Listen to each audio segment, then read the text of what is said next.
mahilig yan sa munggo. Ito na guys. Ayan na ang aking ginisang munggo na may sahog ng galunggong na prinito. Siyempre, meron din siyang spinach, guys. Ayan, para lumakas kayo. Kumain kayo ng spinach para lalaki ang muscle nyo. Lumakas ang tuhod. Pampalakas daw ng tuhod. Ayan, guys.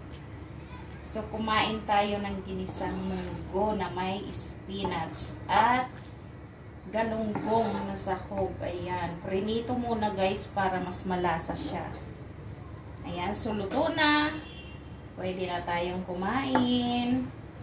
I-ready nyo na ang inyong mga kanin.